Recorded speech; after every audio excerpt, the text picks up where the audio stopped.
tribal belt and block যিখন আইন সেই আইনখন গোপীনাথ বৰদলৈ কংগ্ৰেছ দলৰ মুখ্যমন্ত্ৰী হৈ থকা অৱস্থাত এই আইনখন প্ৰণয়ন কৰা হৈছিল আৰু নিৰবিচ্ছিন্নভাৱে ট্ৰাইবেল বেল্ট এণ্ড ব্লকত সন্দেহযুক্ত লোকসকল আহি সোমাইছে আৰু যিসকল লোক আহিছে তেওঁলোক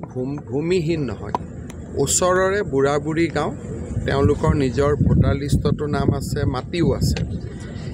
তেওঁলোকে কৰে কি যে এনেকৈ তেওঁলোক লাহে লাহে ডিমৰীয়াত সোমাই আছিল আৰু ডিমৰীয়াত আহি প্ৰায় 4,000 ভোট 5,000 ভোট তেওঁলোকে সৃষ্টি কৰি লৈছিলে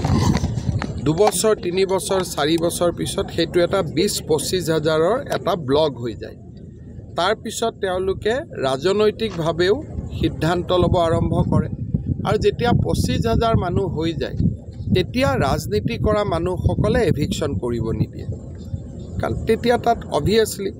এটা ইমান ডাঙৰ ভোট বেংক গতিকে মানুহে এভিকশ্যন কৰিলে যি পাৰ্টিয়ে নহওক আপত্তি কৰিব যে এইখিনি এভিকশ্যন কৰিলে আমাক ভোটাৰে বেয়া পাব আৰু এই যে মাটি লৈ আহে কিছুমান দালালে মাটি লৈ আহে আমি সোণাপুৰত দালালখিনি আমি আইডেণ্টিফাই কৰিছোঁ তেওঁলোকক আমি এৰেষ্ট কৰিম মানুহবিলাক নিজেও নাহে অলপমান পইচা লৈ দালালবিলাকে আনি বহুৱাই দিয়ে আৰু এই যিটো ট্ৰাইবেল বেল্ট এণ্ড ব্লক এইটো গুৱাহাটীৰ নিচেই ওচৰত গতিকে এই বেল্ট এণ্ড ব্লকটোত যদি এইটো অৱস্থা হৈছে বাকী বেল্ট এণ্ড ব্লকত কেনেকুৱা অৱস্থা আমি নিজেই বুজি পাব পাৰোঁ চৰকাৰে প্ৰচেষ্টা লৈ আছে আৰু যোৱাকালি গোটেই নিশা আমি একশ্যন লৈছোঁ আজিও ডিজিপি তাত গৈছে কালি এবাৰ সময় হ'লে ময়ো যাম